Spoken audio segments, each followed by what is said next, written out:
Este podcast llega a tus oídos gracias al apoyo del proyecto de Solidaridad Obrera Intersindical en México, de los sindicatos canadienses y del proyecto para fortalecer las capacidades para implementar la reforma y la justicia laboral en México del Gobierno de Canadá. En México, desde hace décadas, la mayoría de las trabajadoras y trabajadores no cuentan con trabajos dignos, estabilidad laboral, condiciones de trabajo adecuadas y muy pocos cuentan con seguro social. En 2019, el Gobierno de México se propuso mejorar las condiciones de millones de trabajadoras y trabajadores y para lograrlo reformó la Ley Federal del Trabajo en el marco del nuevo acuerdo comercial llamado TEMEC entre los países México, Canadá y Estados Unidos. ¿Pero lo ha conseguido? En esta serie de podcasts, la Red de Mujeres Sindicalistas nos propusimos contar la vida de las trabajadoras de México y descubrir los retos laborales a los que nos enfrentamos para alcanzar el cumplimiento de nuestros derechos laborales. Bienvenidas y bienvenidos. Esto es Radio Trabajadoras en Red. Acompáñanos a escuchar las historias de las mujeres trabajadoras de México.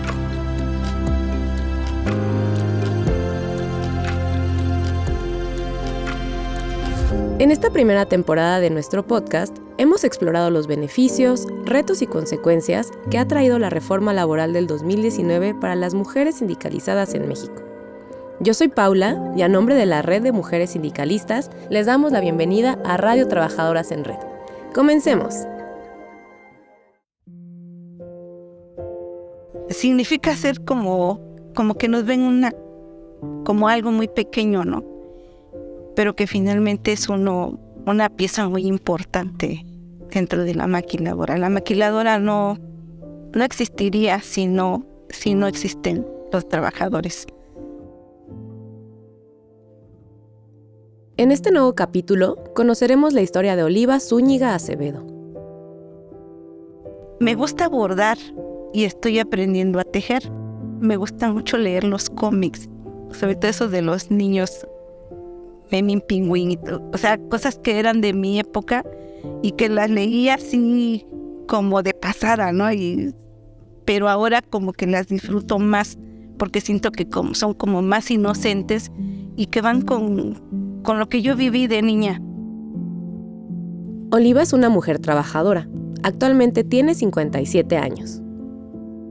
Mi papá es de un pueblo que se llama San Juan Chicomezuchil, aquí por Guelatao, y mi mamá de un pueblo que se llama Ixtepeji, Santa Catarina Ixtepeji. Pertenecen a Ixtlán de Juárez. Tengo una hija. Soy madre soltera y solo tengo una hija y ahora una nieta. Oliva es originaria de Oaxaca, México, y es una mujer que siente mucho cariño y arraigo por su tierra. Empecé a trabajar cuando tenía 26 años. Primero trabajé en una guardería y pues cuando la señora decide ya no tener la guardería y cambiar a otro negocio, me quedé desempleada. Entonces es cuando ella misma me dice que hay una oportunidad en el Servicio Estatal de Empleo que estaban dando becas para capacitación, pero que es en el Parque Industrial. La verdad es que yo no sabía ni coser ni nada y llegué así como perdida al Parque Industrial, pero yo decía, pues yo qué voy a hacer aquí, ¿no? Yo ni conozco, pero como según que me van a capacitar, pues yo dije, pues está bien y me van a pagar, ¿no? Por esa capacitación. Y así fue como yo llegué a la maquiladora y pues me gustó el trabajo, vi que tenía la habilidad para hacerlo porque no siempre se puede y vi que tenía la habilidad para coser, para aprender lo que se tenía que hacer y así fue como me quedé. Oliva se refiere al Parque Industrial y Maquilador Oaxaca 2000, ubicado en Magdalena Apasco, a solo 20 minutos de la ciudad de Oaxaca, en donde están instaladas más de 30 empresas en una extensión de 56 hectáreas. Entramos a trabajar a las 8 de la mañana y salimos a las 6 de la tarde. Hay metas de producción.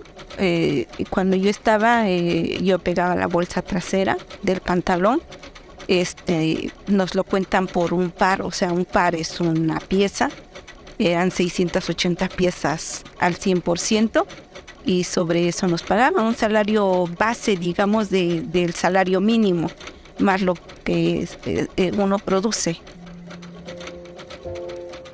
Desde que Oliva entró a trabajar a la industria maquiladora, tuvo que cubrir largas jornadas laborales. Pues son jornadas de casi no pararse.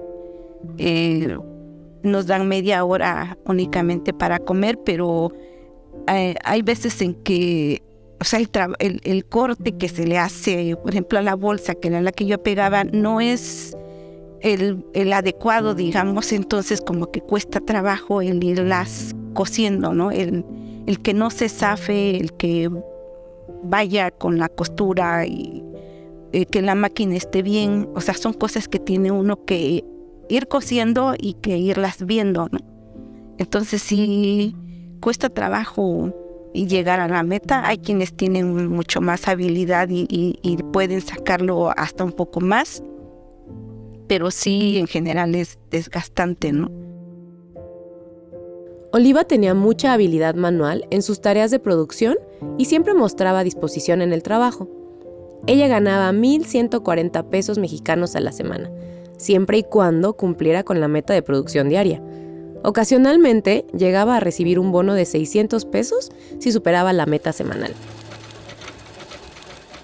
Y me pagaban eso entonces porque yo hacía dos tipos de costura, y en las dos operaciones que yo hacía sacaba el 100%, o sea, podía pegar bolsa 3 horas, pero esas 3 horas eran al 100%, o sea, si tenía yo que entregar 90 piezas por hora, entregaba yo mis 90 piezas por esas durante 3 horas, y me cambiaban y me decían, no, es que sabes que necesito que me ayudes a hacer segunda costura.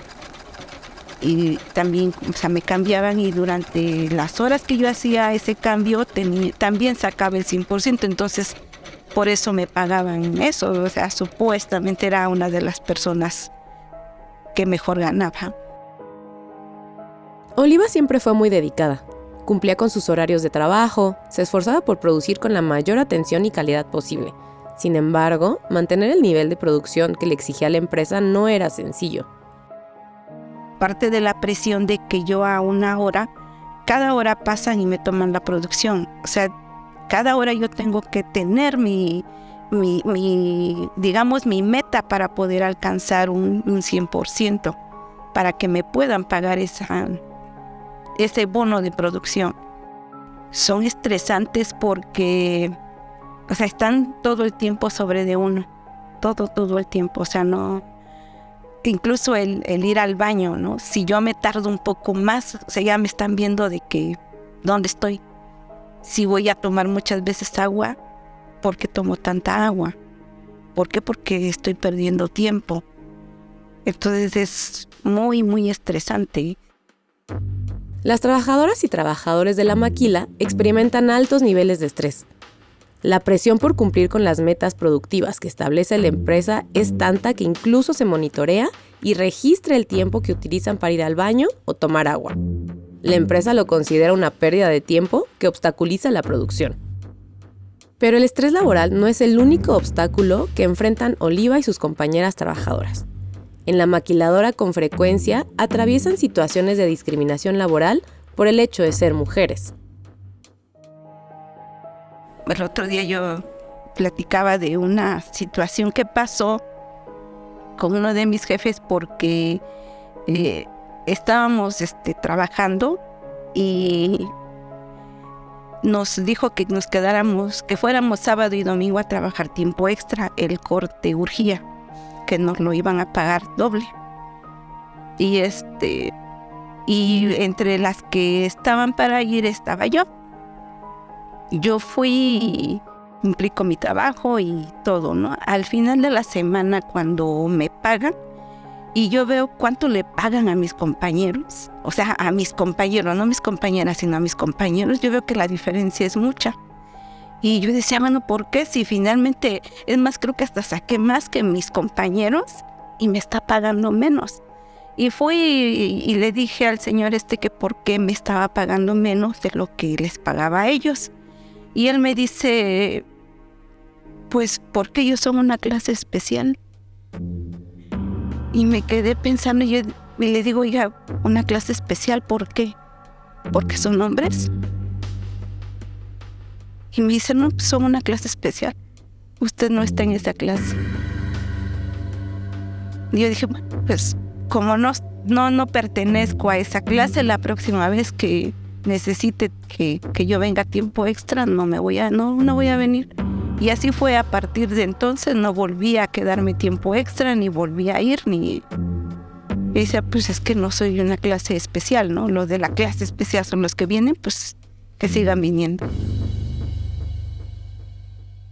La violencia estructural machista tiene diversos mecanismos para manifestarse. Oliva también ha sido testigo y ha sufrido en carne propia la discriminación por su condición de mujer adulta mayor. Tuvimos jefes que iban como que en contra de las mujeres, ¿no? Incluso de las personas como yo, que era de las más grandes entonces.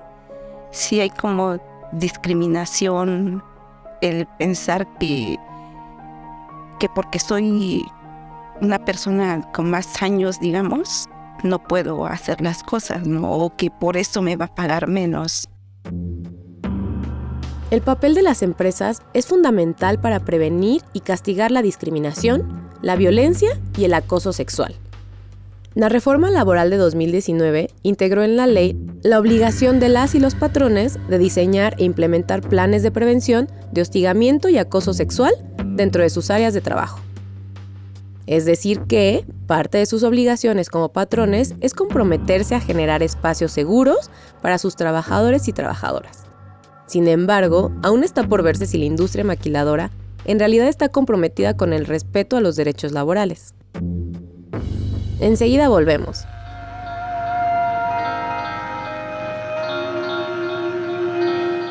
Radio Trabajadoras en Red es un podcast que reflexiona sobre los sueños, los anhelos y la lucha que enfrentan día a día las mujeres trabajadoras de México.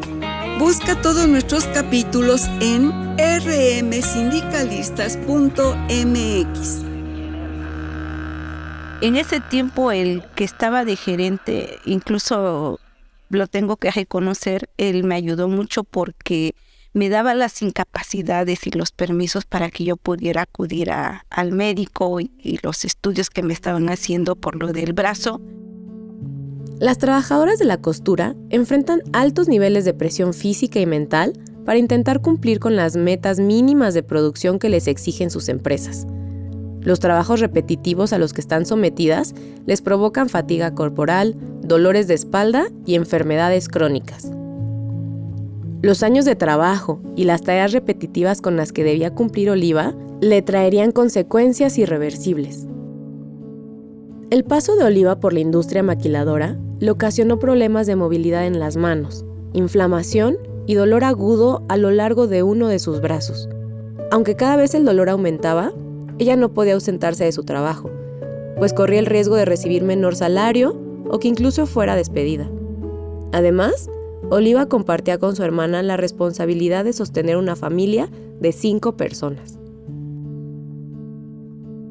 La situación se fue haciendo cada vez peor, ya no nada más era el dolor y la poca flexibilidad, sino que ya tenía permanentemente inflamada la mano, el codo y parte del hombro. La empresa para la que trabajaba Oliva en ese momento era Magdatex del Sureste, una maquiladora dedicada a la producción de pantalones de mezclilla. En esta empresa, Oliva llevaba trabajando 17 años.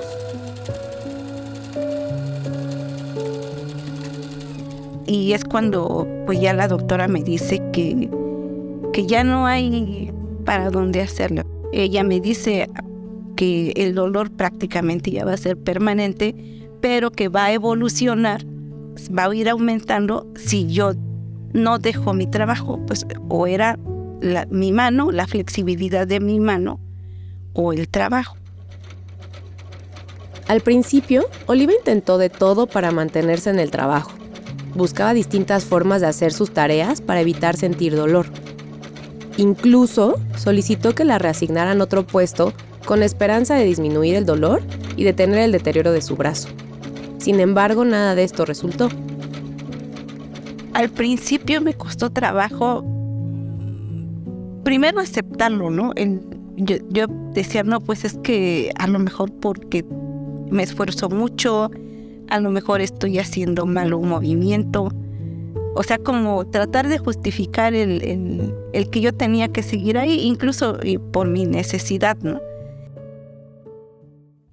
Oliva tuvo que enfrentar una de las decisiones más duras en su vida: seguir trabajando para ayudar a su familia o renunciar a su empleo para evitar perder la movilidad completa de su brazo. Finalmente, decidió renunciar a su trabajo.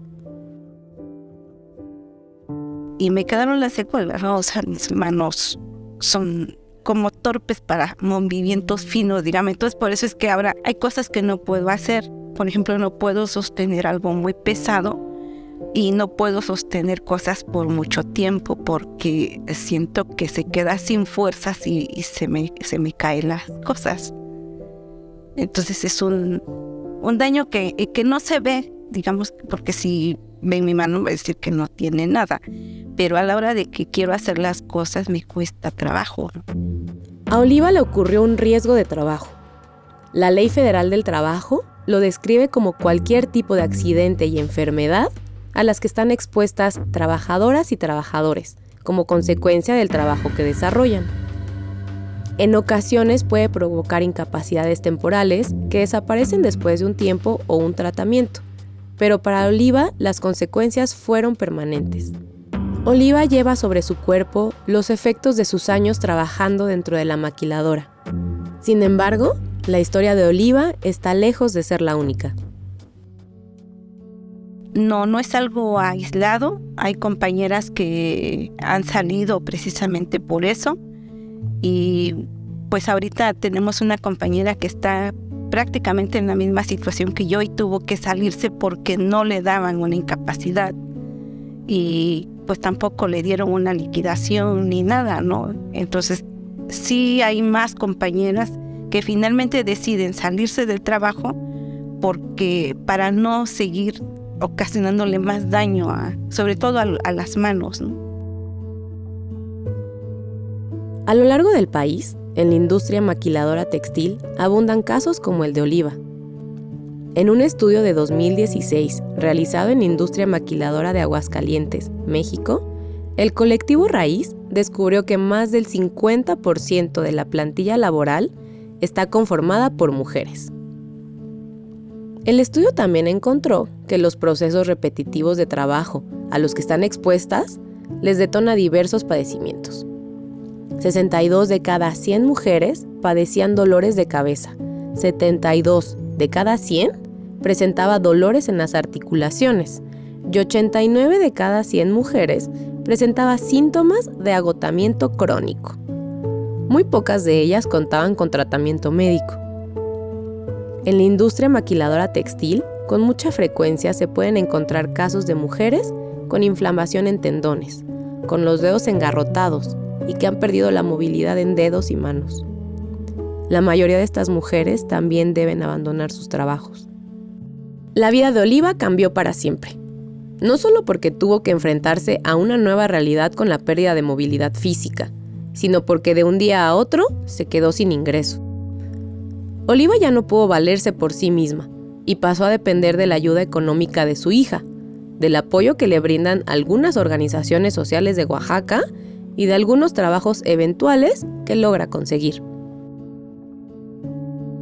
Cuidando niños, que es a lo que antes de la pandemia, cuando apenas me salí de trabajar, fue a lo que me dediqué, a cuidar a mis vecinitos, ¿no? Y pues no me pagaban mucho, pero pues era un ingreso, ¿no?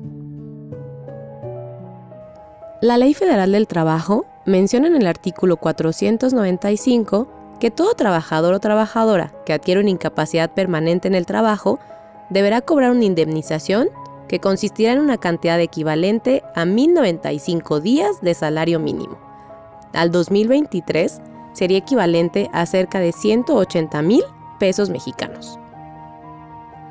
Sin embargo, Magdatex del Sureste le negó todo tipo de apoyo, así como la indemnización que por ley le correspondía.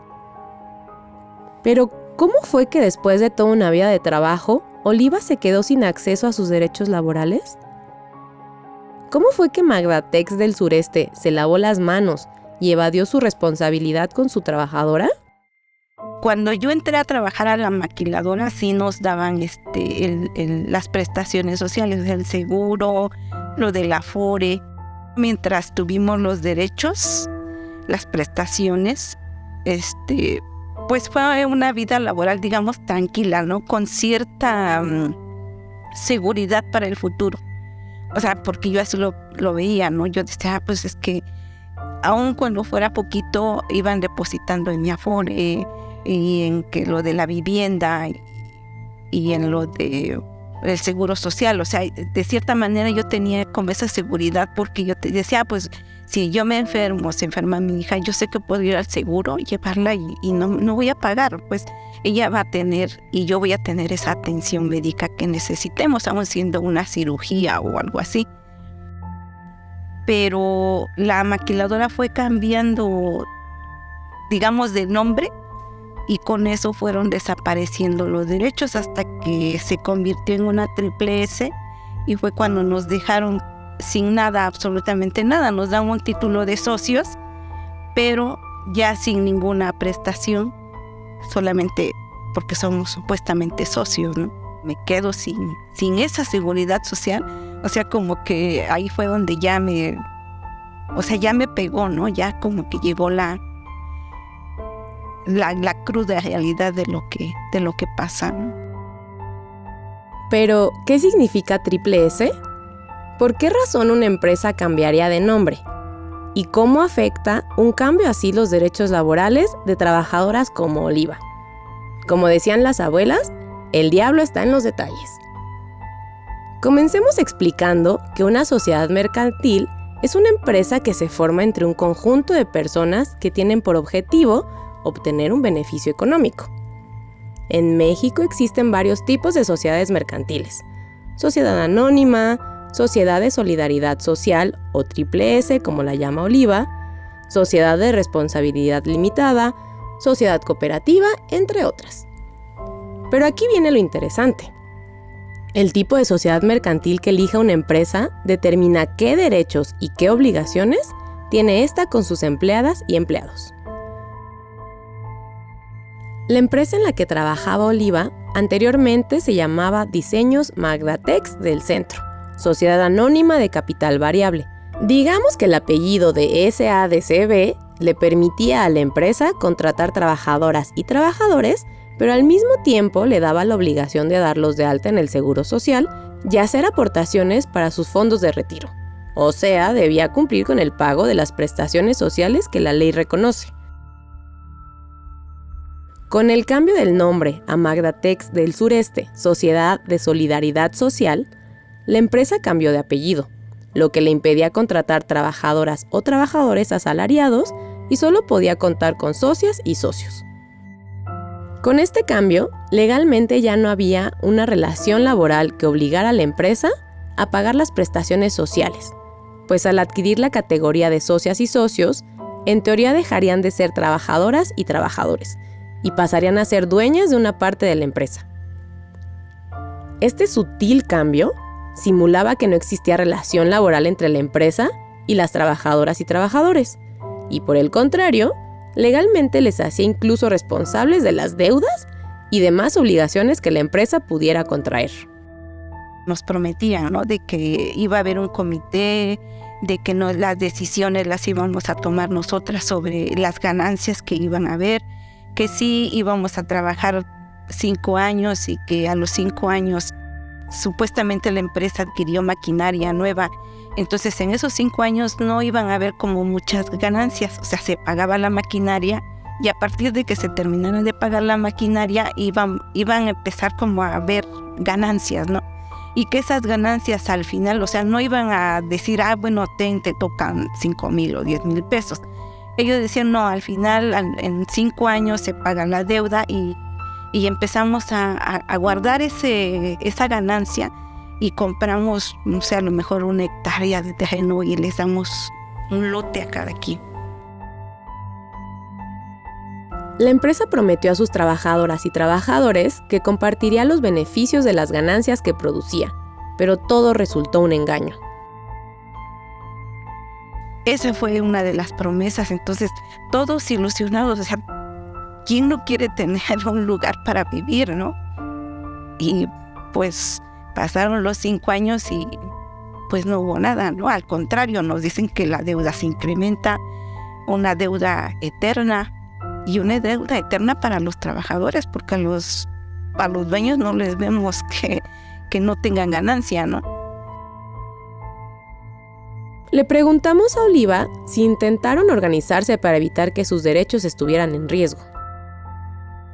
Sí, porque teníamos un sindicato. Aun cuando el sindicato siempre terminaba vendiéndose, por lo menos lográbamos hacer como un poco más de presión para que ahora sí que respetaran nuestros derechos, ¿no? Sí había, pues como que cierta unión, no completamente, pero sí podíamos hacer un poco de presión. Pero el sindicato no estuvo de su lado, al contrario, trabajó para convencerles de aceptar el cambio de razón social que proponía la empresa. Nosotros suponemos que hubo un acuerdo previo con el empresario, pensamos que incluso pues le dieron como una liquidación también para que nos convenciera que era lo mejor. Aun cuando fuimos un grupo muy pequeño, protestamos y pues nos dieron un poquito más de lo que le dieron a los demás, pero pues ya no pudimos hacer nada porque la mayoría ya había aceptado el cambio. Pero ¿cuál era el sindicato que le correspondía defender los derechos de las trabajadoras y trabajadores? Se trataba nada más y nada menos que de la Confederación Revolucionaria de Obreros y Campesinos, la CROC. Cuando yo llegué ya estaba instalado e incluso yo no quería pertenecer al sindicato porque me descontaban. Y yo decía, pues es que si gano poquito y me descuentan todavía la cuota sindical, yo no quiero, prefiero ser de confianza. Y el que estaba entonces de representante, él me dice que no se puede, porque las plazas de ahí eran del sindicato y que si no era yo sindicalizada, que pues lo sentía mucho, pero me tenía que ir, dejar de laborar ahí porque las plazas eran de ellos, ¿no? Pues no había de otra, ¿no? O perteneces o te vas. La CROC es una central obrera mexicana fundada en 1952. En su página de internet, esta organización sostiene que cuenta con 4.5 millones de trabajadoras y trabajadores mexicanos. Sin embargo, esta agrupación sindical también es famosa por ser un ejemplo de los sindicatos charros. O sea, no un sindicato de trabajadores, un sindicato al servicio del patrón, que antes que ver a los trabajadores va a ver los intereses del patrón y va a adecuar las cosas para que los trabajadores lo acepten y no protesten. O sea, el ir como manejando las situaciones. Aunque la reforma laboral de 2019 pretende ser un muro de contención frente a las prácticas corporativas de organizaciones obreras como la CROC, la implementación de los principios de libertad y democracia sindical, así como una negociación colectiva, aún no terminan de concretarse. Para Oliva, el sindicalismo mexicano tiene deudas pendientes con las trabajadoras y trabajadores. Pues creo que para empezar tendría que estar representado por gente que efectivamente fuera elegida por la base trabajadora, que fuera conocida, no alguien que llegó nada más y que porque nos habló bonito la ponemos, ¿no? Que tenga un trabajo detrás de esfuerzo, de lucha y de compromiso. Creo que sería una de las primeras bases, ¿no? El que podamos como trabajadores, como base trabajadora, el poder elegir a esas personas que van a ser nuestros representantes para defender nuestros derechos. Enseguida volvemos. ¿Te quedaron dudas? Te invitamos a escuchar nuestro programa de radio Tras la Chuleta, un espacio en donde podrás seguir reflexionando sobre los derechos y obligaciones que tenemos como personas trabajadoras. Escúchanos en rmsindicalistas.mx. Oliva es una mujer trabajadora que ha tenido que enfrentar situaciones de profundas injusticias y desigualdades, pero también es un ejemplo de lucidez y sabiduría. Ella reflexiona sobre el papel de las mujeres trabajadoras en espacios como las maquilas textiles. La mayoría de las mujeres que trabajamos ahí en la maquiladora somos madres solteras. Entonces, al tener esa condición, ya no es tan fácil el decir, bueno, me voy o me salgo. Lo que pasa con los muchachos, ¿no? Que se salen, dicen, pues trabajé una semana y ya tengo dinero para no sé cuántos días y ya no vuelvo.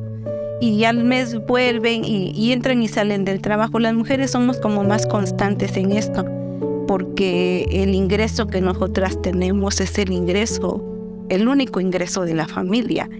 Entonces yo pienso que es por eso, porque somos más dedicadas, más constantes, creo, o no sé cómo llamarle, ¿no? A esa parte de que damos más, creo, en el trabajo. Oliva es consciente de la necesidad que tienen las madres solteras de tener un trabajo estable y de mantener un ingreso económico constante debido al compromiso que tienen con sus hijos e hijas en casa. Porque cuando nosotras aprendemos a hacer un trabajo, sobre todo ahí el capacitar a las personas cuesta tiempo y dinero para ellos. Entonces, cuando una mujer aprende a hacerlo, es más seguro que permanezca precisamente por esa necesidad y por esa responsabilidad que tiene con su familia. O sea, no se da ese lujo de decir, pues me voy, ¿no? Y vuelvo en un mes. ¿Por qué? Porque tengo un hijo o tengo una hija o hijos, ¿no? Que dependen de mí. Quizá por esta razón es tan frecuente que encontremos a mujeres trabajadoras empleándose en las maquilas, porque su condición y necesidad de proveer a sus familias termina por hacerles aceptar condiciones laborales abusivas y así no perder sus empleos. Quizá en las maquiladoras, como en ningún otro lugar, las mujeres trabajadoras experimentan la explotación capitalista combinada con la discriminación y control patriarcal. El empresariado de este sector entiende bien las vulnerabilidades de las mujeres que emplean. Se aprovechan de esa parte, pues de cierta manera que nos vulnera como mujeres, como madres, para el estar ahí, o sea, el que ven mi necesidad de estar ahí y que me van a pagar lo que ellos consideren que es lo justo, aun cuando para mí no lo sea. Entonces sí, para ellos es ganancia, ¿no? Porque me capacitan una vez y saben que voy a permanecer. Pues muy, muy injusto, creo. Desafortunadamente no logramos hacer que lo entiendan, ¿no? O el que se valore ese esfuerzo que la mujer hace al trabajar tanto, al entregar tanto ese esfuerzo al trabajo, ¿no? Desafortunadamente no hay, creo, un empresario que diga, que valore ese trabajo, que diga, tengo trabajadoras de 100 y voy a pagarles y voy a gratificarlas y voy a, no sé, a hacer que ellas estén bien, ¿no? O sea, no lo hay, no siento que no hay como esa conciencia del empresario para este tipo de trabajadoras, sobre todo trabajadoras, ¿no? Porque, bueno, yo lo digo porque en la maquiladora hay más mujeres que hombres.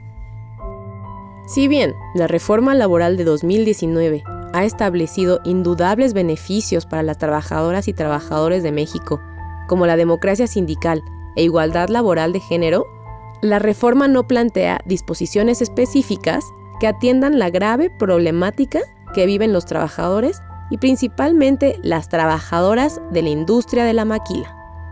Mejorar las condiciones laborales de las personas que trabajan en la maquila textil requiere acabar con la simulación de las relaciones laborales, combatir la complicidad de diversos agentes sociales como sindicatos, empresarios e incluso gobiernos. La amplia presencia de sindicatos de protección, más dedicados a velar por los intereses de las empresas, requiere de una inspección laboral más rigurosa y de una movilización democrática de las trabajadoras y trabajadores para defender sus derechos. Conocer la historia de Oliva y su paso por la maquiladora pone al descubierto las condiciones de injusticia y desigualdad que atraviesan las mujeres trabajadoras en México, y que solo puede ser entendida como resultado de complicidades entre sindicatos, empresarios e incluso gobiernos. Sin embargo, también está llena de relatos de dignidad, de lucha y de solidaridad. Yo era una de las personas que más protestaba entonces, ¿no? Incluso cuando quisieron quitarnos el derecho a la guardería para las compañeras, una de las personas que más protestó fui yo. El sindicato ya se había puesto de acuerdo con el patrón y querían quitar esa prestación. Y pues en ese tiempo yo fui una de las que más protestó. Y un día me quedé pensando y yo decía, bueno, ¿yo por qué protesto, no? Si mi hija no viene a la guardería. Pero yo decía, bueno, pero por las compañeras que sí tienen hijos pequeños. Y Oliva no era la única. Yo veía que compañeras se cuchicheaban entre ellas y las veía que un sábado decían, no, pues nos vemos en tal lugar. Y yo me preguntaba que a dónde iban. Y yo decía, no, pues yo creo que no me quieren decir porque dirán que soy muy grillera, ¿no? Como que nunca estoy de acuerdo con nada. Y un día una compañera se acerca y me dice, oye, Oli, te voy a invitar a una plática. Mira, dice, no, o sea, nos juntamos, platicamos, pero pues nadie más lo sabe, o sea, es como que muy secreto esto, ¿no? Entonces, si no quieres ir, no hay problema, pero por favor, no le digas a nadie, te estamos invitando. Y le dije, no, pues sí voy. Y el primer taller al que acudí, la verdad es que me gustó, o sea, el ver a compañeras de otros sindicatos y de otros colectivos que llegaban y decían, no, los derechos y que tenemos que defenderlos. Y yo decía, no, pues esto está muy bien, ¿no? Y así fue como empecé a ir. Yo decía, no, pues ojalá y me vuelvan a invitar. Y pues es todo un proceso. O sea, una cosa va llevando a la otra. Y pues ya de grillera gritona me volví grillera con fundamento. Oliva inició un proceso de despertar a la crítica y a la conciencia social. A pesar de todas las adversidades que enfrentó, Oliva logró sacar adelante a su hija, quien concluyó su carrera universitaria y ahora trabaja como abogada. Pues muy orgullosa, ¿no? Porque con ese poquito que le pude dar, pudo hacerlo. O sea, sí, fueron días, no años difíciles, pero al final hay algo por lo que valió la pena. Le preguntamos a Oliva qué le diría a todas esas mujeres trabajadoras que, como ella, vivieron o viven las injusticias dentro de la industria de la maquila.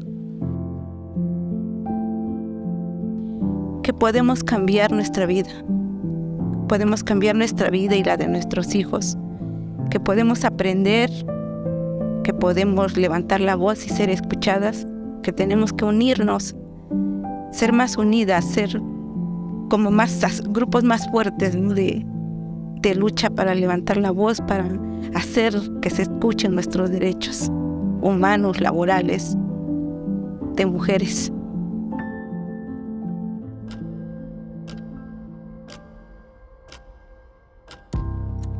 Llegamos al final de nuestro tercer capítulo.